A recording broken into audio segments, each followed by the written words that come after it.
Welcome to Investing in Startups. I'm Joe Mager. Our guest this week is Daniel Dart, general partner of Rockyard Ventures. Daniel is a wild life story that includes stops in prison, as a rock star before going to MIT for a master's and becoming a venture capitalist. It's a long, crazy story, but we're not going to unpack all that here because Daniel's already done a lot of interviews about his journey, which I recommend. Instead, I wanted to focus more on what he's building now with Rockyard, the Future Titans Emerging Manager Conference, his ambition, authenticity, and the importance of surrounding yourself with brilliant people. Please enjoy. Daniel Dart, we've been talking about doing this for a while. It's great to finally have you on the show. I'm super excited to be here, man. It should be fun. I thought a good place to start would be Future Titans, which is an event you recently hosted in Austin, which was amazing. Emerging Manager Summit, it's first time doing it. And a lot of people made it here despite terrible frozen conditions and awful weather and all that. I think a good place to start maybe to talk about why you went to the trouble of putting so much sweat and energy into the event in the first place. Yeah, that's a great question. And it's one I've given a lot of thought about. So just to set the scene, if people aren't familiar with Future Titans, Emerging Manager Summit, which means funds 1 through 3. And I'm on a fund 1 now. So Rockyard Ventures, raising a fund is really, really hard. And so networks are super hard, all of those different things. And as I got more and more into the venture capital space, there's like this movement now for emerging managers that I don't think existed 10 years ago. And there's a few other summits, but really, I don't want to say like I didn't like other summits, but it wasn't like my style. Like it felt too corporate or it felt too for this other purpose. And so as I've kind of always been in my life, I just thought like, hey, rather than kind of critique theirs, I'm going to build my own. Like an old saying, like, don't act about it, talk about it, be about it. And so the idea came from, hey, if I were going to do this, what would I want to have in an event? And it was really built around the core of that. So in the early stages, it wasn't really outcome focused. It was more input focused. It wasn't like, hey, yes, I wanted to have a really big summit that was amazing. That was the goal, of course. But the reality was like, I wanted to have a group of people that I really admired and looked up to. I wanted to have something that was as non-transactional as possible. And I wanted to have something as informative or educational for my own purposes as possible. So I'm a big believer in the apprenticeship model for everything. We hear it a lot in VC, but I think everything is apprenticeship based. Like even when you're sick, you like text your mom, hey, mom, I don't feel good. And then as you get older, younger people text you. And so I think that was the whole idea is if I can bring together all of those things, something will be valuable there. And if I want that, I assume other people do too. It was awesome.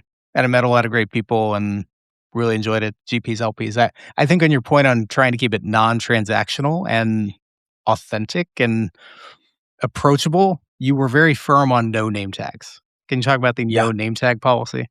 The kind of core idea that I had almost before anything was no name tags, no pitch decks. And I'm an outsider in the VC world. I think the running joke I always hear is like people like, I have a non-traditional background. And I'm like, bro, you went to like Princeton undergrad. You went to Stanford, but Princeton, not Harvard. So yeah, like when they say non-traditional, all they're saying is like, I came from consulting or like a tech company. I didn't work in venture from like my first job, but I hear all of this stuff. And to be honest, it's like exhausting. And for me, what that translates into is almost like a stack ranking of your peers all the time. So you go to like conferences and people like walk around and just like stare at badges. Or if they're talking to you, they're like looking past you around the room. And I didn't like that and I don't want it. On the point of like people not getting hounded at events, I think as a VC, I've certainly been at events where you have the VC sticker on and you can get swarmed by founders. And it cuts both ways. I've been to events where you see LPs and they've got an LP sticker and they get swarmed VCs. So, I think a lot of people can probably relate to that from different angles. I think there's this thing where like, you can convince people or people think they can, and I disagree. And so I think some of the best advice I've ever been given, I don't know who it gave to me, but spend time finding the believers and not convincing the skeptics. And what that means is I think everything happens downstream from trust. And so the sooner I can find my people, the better. The minute you put a transaction in there, it creates a dynamic that I don't think is valuable. And so I want to remove that from everything. Now, that being said, I know that there's a lot of LPs that are never going to work with me. That's what I think, right? That's okay. I know that there's a lot of LPs I think that will. I think it's much like dating. Like, I don't need everyone to love me. Like, I have this theory that I call my Michelangelo theory. And, I read a lot, like more than anybody I know, actually. And reading about Michelangelo, the thing that was so profound to me is he had three main patrons his whole life, right? Lorenzo de' Medici and two popes. Now, they're very big patrons, but three nonetheless. And those people created his entire career, more or less. And so to me, when I think of like how I want to build my network, my community, like my team, I don't need every LP to love me. I just need a solid core group and then I can grow with them. And it's the same thing I think about with founders. It's the same thing I think about with friends. It's like, hey, I don't need to be everyone to everyone all the time. And I think sometimes in society today, we're so heavily incentivized for people to like us in a surface level thing. It's like you go on Instagram and everyone has like, it's literally just selfies galore because like, if I get likes, it's validation. But what I think is that's like empty calories. And so I wanted to build something with more healthy calories. And in order to do that, I needed to find a way to remove that transaction. And so if someone comes to me and I feel like they're very transactional, that's bad. Because you were kind of there throughout the process. Like if any manager hounded me for a pass, that was like an automatic default. Like, hey, you don't understand the spirit of Future Titans. Like the spirit is like, we don't hound people. Like we're looking for our crew. And the minute you start hounding and it's like a jackhammer, I don't want it to be because that's not the life I want to live. You're coming into the industry from a genuine outsider perspective and background. It's an industry well known for being incredibly insular and clubby and tightly networked. Like, how do you balance being authentic, which, I mean, you and I are great friends outside of this, Yeah. so I know that you are, but being authentic with being in a space where there's a lot of clubbiness, trying to do both things at once while keeping that authenticity? Well, I think that's a really good question. Authenticity is the most valuable currency ever. I am an outsider. I spent years homeless, in youth detentions and homes and in prison. I kind of think back to, Scarface. There's a movie and he's like, all I have is my balls and my word, and I don't intend to lose either one. And that's how I feel about authenticity. Like there is nothing in this world that you could give me that will make me give up my authenticity. There's nothing more important than that to me because that is my personal integrity. That is my character. That is who I am. And I think like I've been at the high highs and I've been at the low lows. And at the end of the day, the person that I really am out to make myself proud is myself. I don't know if that made sense. I stumbled over the word. But the reality is, I want to look in the mirror every single night and be like, hey, I was honest with myself, right? And again, back to the qualifiers with Future Titans, especially, like I wanted to show up in a way that was authentic. And what that means to me is vulnerable. What that means to me is like, hey, I'm going to show up as my holistic self. And I hope in doing that, I can create a space where other people can. And again, that's how I look at venture. That's how I look at everything. And so it's the same, I think, with founders. I think like co-investors is I want to be a trusted source of truth. I want to be with someone that they can talk to and get real feedback. Now, it doesn't mean being an asshole, but what it means is, hey, when I Which talk to this, I find sometimes people will hide behind the, "I'm just being honest. I'm just trying to be honest." Like, I don't know. yeah, Seems like you're just kinda being an asshole and I you're using think that as a shield to be an asshole. 100%. I think there's a lot of VCs, especially, and I can think of a few off the top of my head that, oh, I'm just being honest. And I think we live in also a day and age of a radical lack of empathy. And so I think the whole point is I want to be vulnerable. I want to be honest, but I also want to be radically empathetic. I want to say, hey, I think this is a mistake. I think you're doing it wrong. Like, I'm not going to say, like, yo, you're a fucking idiot. Right. But I think the thing about it is over time, trust compounds. It's like the same thing. Like, it can take you all day to build a sandcastle and 10 seconds to tear it down. And I think a lot of times people have such short term mindsets. And I think one of the benefits of going to prison and being in a cell for years is you're forced to step back, or at least for me, to step back and look at a bigger picture.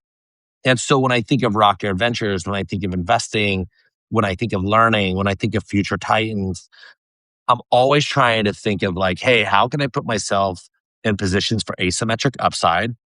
And how can I do things where I'm thinking, okay, let me think about this over 5, 10, 15 years. And what that means is I think it increases my risk threshold. Because if I'm like, hey, can I pay this back tomorrow? No. But if I'm like, hey, can I pay this back over 10 years? I'm like, yes, I can. And so even with future Titans, it's like, okay, I don't know what year one will look like. But what about year two or year three? And it allows me more room for error. It allows me more room to fuck up and fail and fall down. And what I think back to that authenticity piece, in Silicon Valley or in any industry, the minute you start to be vulnerable and show up authentically, one, I think I have this image in my head is like, I want to raise my flag as high in the air as possible in an authentic way, because then my people will be able to find me. And not everyone is my people, and that's okay. But again, coming from entertainment, if you look at like Adam Sandler films, it's all the same people that make them.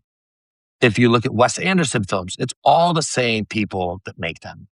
If you look at football dynasties or basketball dynasties, it's the same people.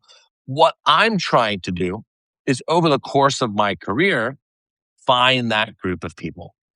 And I don't need it to be immensely huge. It can be like a nuclear family, it can be tight. But I think once you find those people, you got to hold on to them super tightly. And I think if you show up authentically and honestly, I think people will forgive a lot. I think you can show up and you can fuck up and you can be like, hey, I think the hard part is I think in a world like venture, where it's so incredibly privileged, I would say, people have to manufacture that, right? Like I need to manufacture the non traditional thing because I need a thing. It's like I always joke, like climate change got so big for white people because it's like a challenge that impacts them. Like they finally had their thing, climate. Now they have something that impacts them. It's like their cause. Where it's like so many other groups like have much more real immediate causes. You're really hands-on with your founders. I know that because 'cause we're co-invested, and I'd love for you to dive into what that looks like tactically, how you like to work with them. And I should give some backdrop too that, you have a really diversified portfolio. So diving in doing this, you're going 90 miles an hour while making it happen. But walk us through what tactics look like from you've committed, you're going in, you're investing. What's next? Let me set the tone of that. And yes, I'm very hands on, and there's a purpose for that. Over time in my career, I want to be the investor of record. So even though I have a smaller fund now, fund two, fund three, fund four, fund five, and so forth, I want to build a reputation where I can come in and be that lead. I can come in and be that trusted voice. I can come in and be that board member. And so as I act today, I want it to be truth down the road. And so I take a very, very active role. The way I see it, like from a very actionable point of view, is traditionally the first 90 days post investment, I want to check in with founder for 30 minutes every other week. After 90 days, up through a year, I want to check in monthly. And then after that, I keep the calendar invite for every month, but it's much more ad hoc. And I let them know, hey, if we don't make it, that's fine. But really, what I'm trying to do more than anything is I'm trying to build trust. I think a lot of times people are focused, I always hear outcome focused. And I think that that's like, it's like something that's been repeated so much that people think it's truth, but I think it's like the dumbest thing in the world. Like, I want to be input focused because I think that drives really good outcomes. And like, one of the things, as an MIT guy, they always say is systems drive outcomes. And so a lot of times, like, what I think is I think everybody goes through really, really hard times. I think building a company is incredibly lonely. I think there's very few people, not only in company building, but in life, that you can talk to about really deep things without judgment or poor incentives. And what I mean by that is the minute I invest, then what I do is what's best for the founder is my only incentive. And of course, I'm a fiduciary for LP Capital, and we have like a core philosophy as a firm, which is respect the founder's journey. We always respect the founder. 2, in pursuit of signature deals. And 3, in service of our LPs. But I think by showing up as the most responsible, empathetic, reliable investor is actually what's best for our LPs.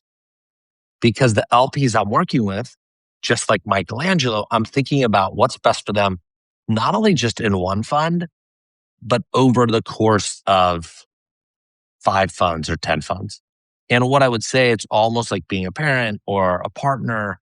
A lot of times, like what I'm thinking about is not just what's best for us today, but what's best for us in retirement, right? Not what's best for you in 7th grade, but what's best for you in 12th grade. And so if I can do that regularly, I think the result is a tier 1 blue chip firm.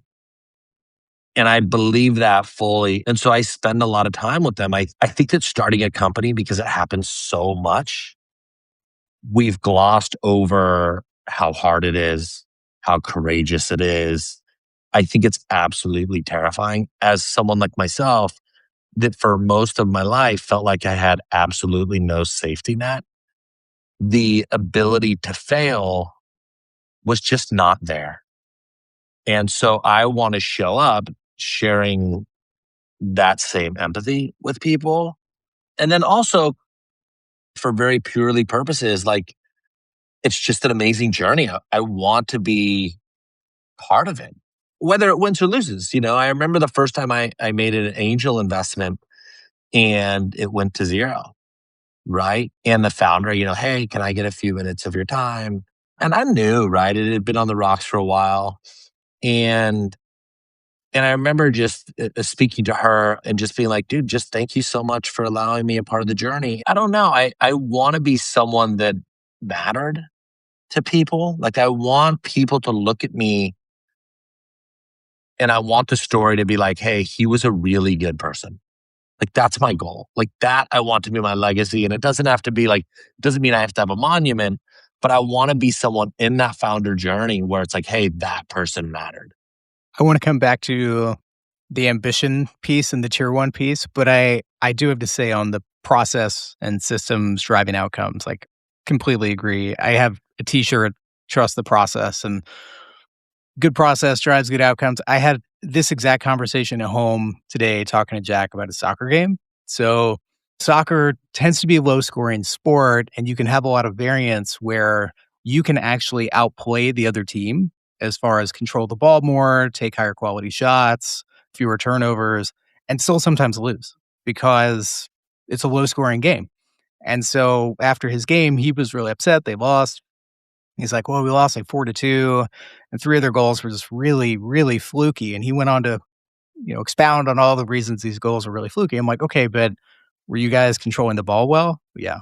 Were you taking quality shots? Yeah. Well, then it sounds like this is actually a closer game than the score suggests, right? And I actually care more about, were you doing the fundamental things that drive towards good outcomes? And if you repeat that same game 10 times, you probably win 7 times out of 10. Sometimes you're going to lose 3 out of those 10, but having good process driving towards those outcomes. I don't know. It's Yeah. a sportsy thing that we have these conversations at home outside of investing all the time too. But I want to go back to the ambition piece.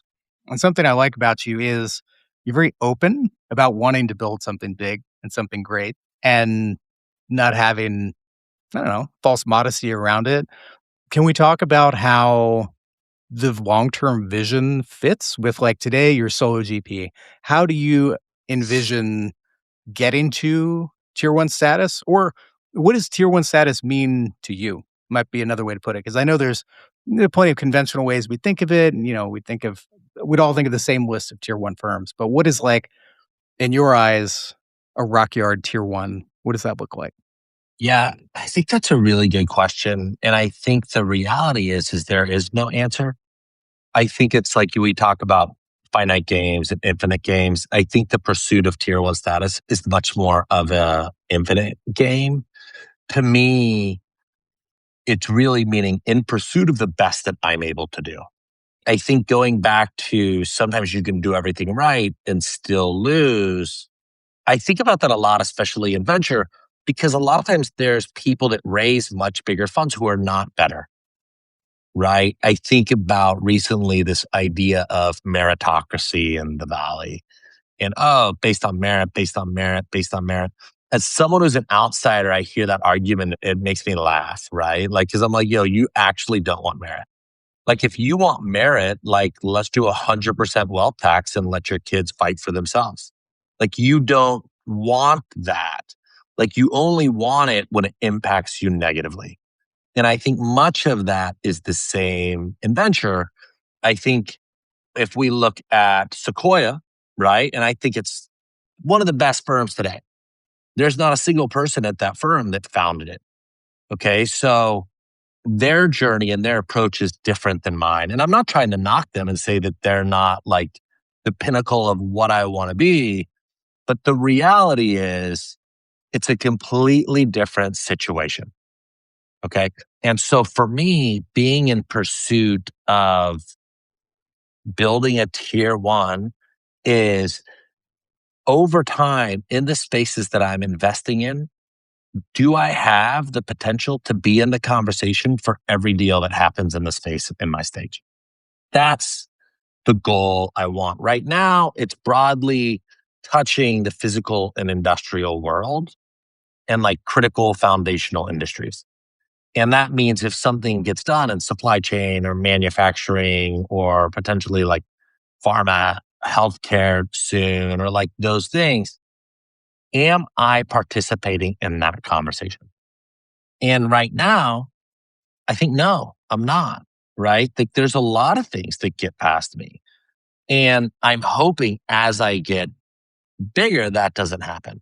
Now, I heard recently Greylock said that they're trying to see 70% of the deals done by their core competitors. And so that's the metric that they're trying to see. Now, as a generalist firm, that's a lot more coverage. So for me, a rubric that I could make, am I seeing 70% of the stuff getting done in the sectors that I look at? And to me, when I think of back to Sequoia, they're also a generalist. So like say if we have 20 different sectors, just carve out my two. Okay, how much resources do they have going to those two? They have more. Okay, based on that, if they have, 12 people working on that core thing and I have one and they want 70%, well, then can I get 5%? What that would mean is I'm at equal punching weight given the distribution of resources, right? And so I'm trying to look at it like that as I grow the firm and the people that I want to be at, right? And the reason why, I talk about the Sequoias or the Kleiners and all of them is because like that's who I want to compete with. And so even though I'm not competing with them today, I think anybody who's a student of the craft of any craft, if I was a high school basketball player, I would be paying attention to Michael Jordan or LeBron James or Kobe. And so a lot of times I'm looking because I think back to systems and future titans, why I want people from Sequoia to give workshops and Kleiner is I think a lot of time we only give credit to the investor who made the investor, right? And I think like an architect is great, but they don't have an amazing structural engineer. That shit's going to fall apart. And I think a lot of times the platform that they're built upon drives outcomes just as much. And so as I'm building the firm, I spend an equal amount of time. Hey, how is your platform doing this? Hey, what does your ops look like? Hey, what does, your experiences look like? Because I think as you get those, they drive that experience, not only for the founder, but also for the LP, for the co-investor, for the broader portfolio interaction. And so I spend a lot of time researching all of those type of things. And I think if I can build those inputs well, over time, the result will be more visibility into the spaces I'm at because deal flow is fundamental. Like people, oh, you need to be a picker. Well, if you don't have good deal flow, it doesn't matter if you're a good picker or not. So that's like fundamental to this. And so when I think about building the firm, I think about, first of all, can I be in conversation? Then we can think about picking. And so now I'm trying to build up like my version of Voltron. And again, back to future titans, if I can surround myself with those amazing people, now all of a sudden collectively, I can compete. Public markets have been freaking out pretty severely over the past couple of weeks about AI agents, as if public markets had been kind of shitting on AI and VC for the last couple of years. Talking basically with this vibe of like, well, AI is a lot of smoke and mirrors. And then kind of all at once, everyone realized, oh, there really might actually be something here. How much does what's happening with what's being built with AI flow through to where you're focused day to day? Because it feels like you're closer to the real world. You're still in software largely, but these are also companies with like a real world, touching the real world typically. And maybe that's just me Yeah, extrapolating, but how do you think about that? that's a really good question. And the core of the answer is I'm going to build on the foundation of I don't know. Right. And again, at the core of it, I think public markets in general, just like the weather, we're very bad at predicting where it's going to go. I think tech and innovation, again, we're very, very bad at predicting where it's going to go. I keep thinking, and I talk about often when Vinod at Khosla did that first investment in OpenAI and people slammed him for it on like Twitter, 500 million, like it was like, you're a loser, like all this stuff. Well, in retrospect, it looks like it might be one of the most Not so bad. brilliant investments ever. So it goes back to the people. Okay. And so I'm a sizable investor in Chad Rigetti's new company. I think Chad and his co-founders, Idalia Friedson and Michael Kaiser, are brilliant. And so what I'm trying to do, just like Future Titans, is surround myself with brilliant, brilliant, brilliant people. And then part of the selecting is gauging those people and their insight into that. I think I could probably study quantum for the next few years. And I don't know if I could ever be as close to it as Chad. And I think that holds true a lot of times. So, like when I think of VC, it goes back to the authenticity piece and the people piece, right? It's like, hey, if I can surround myself with the most brilliant builders, they're going to tell me where the future is going, right? And I think that that is the core job of a venture capital investor. And the reason why, back to the word merit, I love the fact that that I can compete with a Sequoia. So the fundamental belief in venture capital, the fundamental thing is that small upstarts can take on Goliaths, right? That like we can take on Google, we can take on NVIDIA, we can take on Microsoft because that new technology is birthing every day, right? And so because of that, that's why fundamentally I think it's the same with VC. right? Like, yes, they have more resources, but with new technologies, even with AI, the best AI lab people right now were not studying AI 15 years ago. It's super nascent. And so I think the same thing. And that's why I love it. So it's like, even though many things are not meritocratic, I do think VC and venture and tech is the most. Meaning, like, hey, it's the ability to learn and then pull out threads from that learning. And I think that I can learn as fast as anybody. I think I read and spend more time getting informed than anybody I know. And I think that that compounds. And so when you take that ability and you sit down with what I think are some of the world's brightest people, the compounding effect is massive. And what I think is over time, people want to join that. And so back to your earlier thing, where's the future going to go? I have broad macro things. Like, do I think quantum's a reality? I think 10 years from now, absolutely. Will it be 1 year, 5 years, this? Do I think we're going to find new energy sources? For sure. Do I think eventually we're going to have more high speed rails? I don't know when, but yes. Like, I think that it's very, very easy to predict where things are going to go in the long term. I think it's very, very hard to predict where they're going to go in the near term. And so I think the key is to put yourself as close to the people working on the bleeding edge as possible. And then once you're there, figure out who you're going to back. Like, that's my job. You're close to Chad, spent a lot of time looking at quantum computing. How do you flow that through to where else you invest in the portfolio? So obviously you're super long through quantum with Chad, but when you're thinking about the rest of the portfolio, and I'm conscious of what you just said of, letting the founders kind of be the artistic geniuses that, you're partnering with. But Yeah. clearly something as transformative as quantum would obviously have massive ripple effects on tech. Like, how do you think about that in the super long So term? a lot of time when I think of how I invest, I think of like, what are the basic truths? And what I mean by that is from my lens.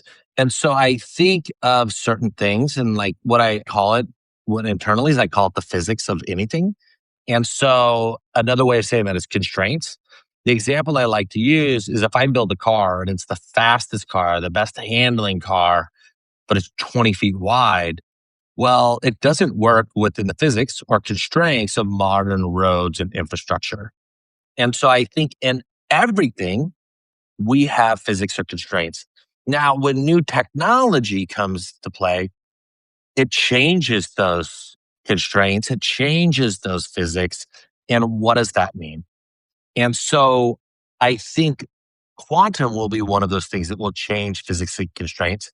I think LLMs and I think AI agents are now changing those physics and constraints, but some will remain.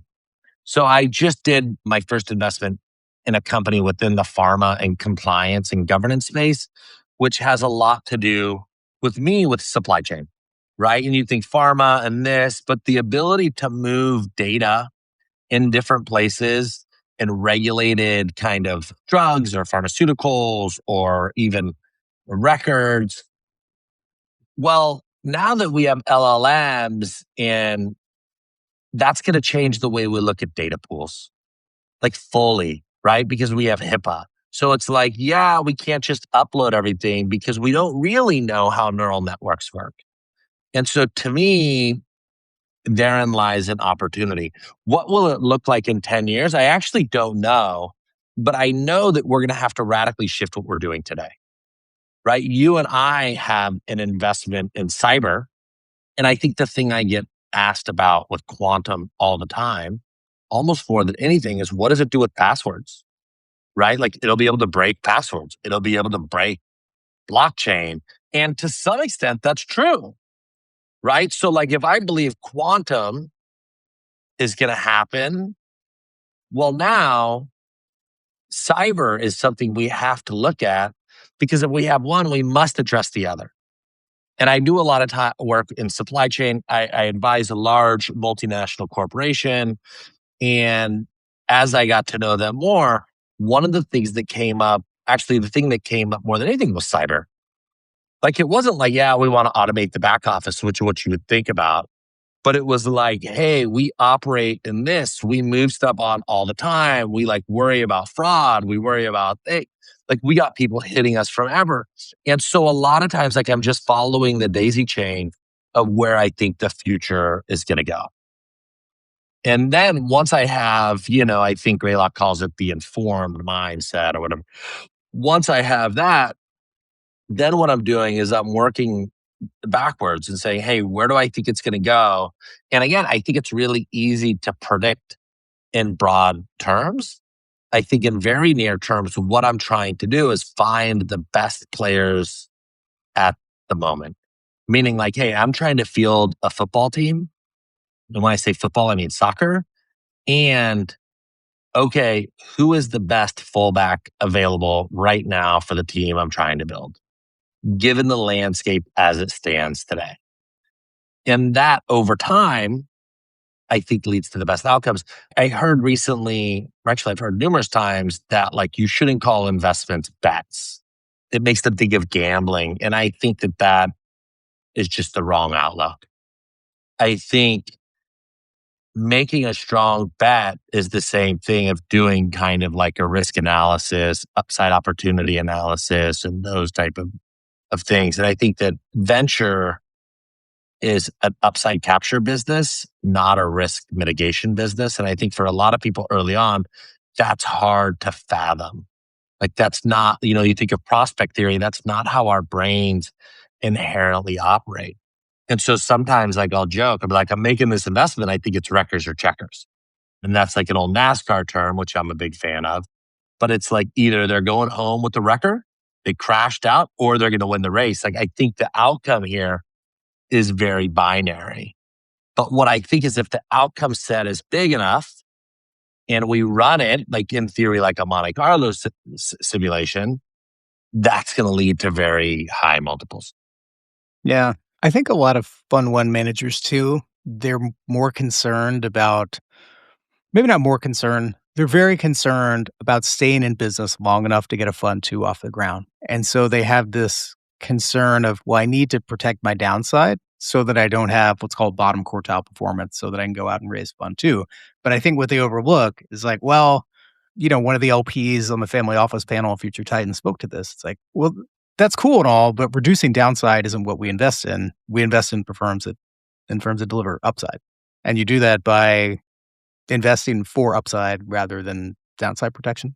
I want to say something that is probably controversial. I recently in an LP update wrote that I would rather have a fund that could potentially return 100x go to zero than a fund that could potentially return 1.5 go to 1.5. And I think it's kind of the same thing. Like, I think the key is, and this goes back to underwriting thought processes and approaches. A great mentor of mine had mentioned one time similar to you that you can do everything right and things can go wrong, right? There's a lot of companies that work good and then maybe something happens to the founder. Or I don't know. What I think, and again, this is counter, is I think, yes, it's a performance business, but I think it's a thought process underwriting an investment decision making business. And so I think if your underwriting investment decision and thought process is really good, even if Fund 1 or maybe Fund 2 don't perform exceptionally well, but everything underpinning it is there. Kind of like you had talked about with Jack in his soccer game. I think the opportunity to stay in business will exist. I saw recently, I think it was General Catalyst, and their Fund 1 and 2 weren't that good, but Fund 3 was a banger. Fund 4 was a banger. Fund 5 was a banger. And what I think is if you go back and look at Fund 1 and 2, even though the performance may not have been there, the approach was killer. That would be my guess. Like certain things didn't work out for one reason or another, but given the information you had at the time, knowing what you know now, would you have made the same decision? And if the answer is yes, to me, that's a good investment. It doesn't mean that the investment's not going to go to zero, but what that means is you made the right decision. Your inputs and processes were right. Now, of course, we can go back and say, hey, I should add this. I should add this. I should add this. And back to Future Titans, there was a lot of things now resetting it for year 2 that I'm going to structure differently, right? And I kind of just didn't know. Does it mean that I approached like Future Titans 1 poorly? Given what I knew at the time, I did the best I could. I tried to cover everything on the FAQs. I tried to do this, but there was a few things that I didn't know until I'd been through it. And so now as I'm building up the firm, I'm trying to communicate with LPs, really my decision-making process. I'm trying to find the best co-investors and communicate my thesis.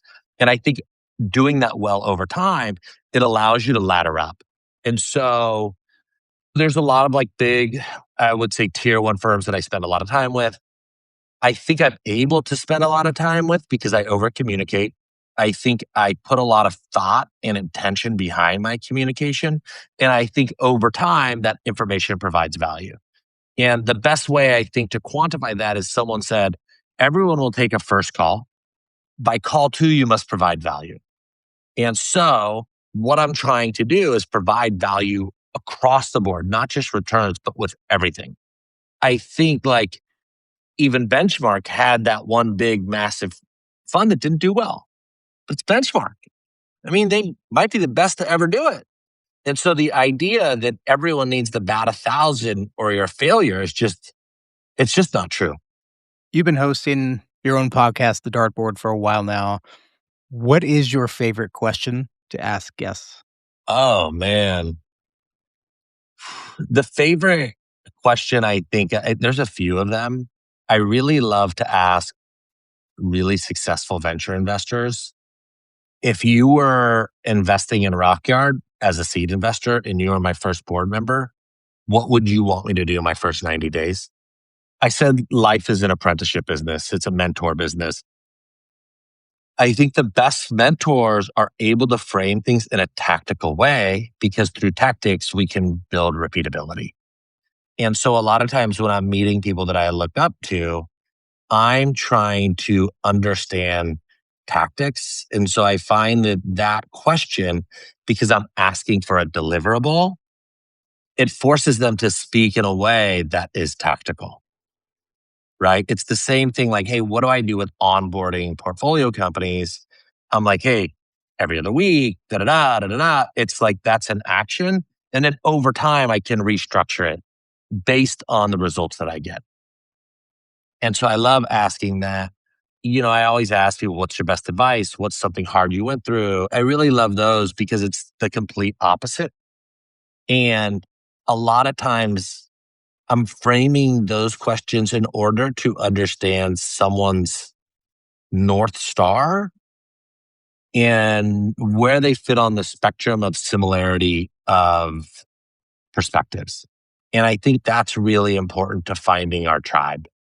And I think much of life and success is dictated through finding your tribe. Like, hey, we have a shared set of values. Daniel, this is fun. Really enjoyed it.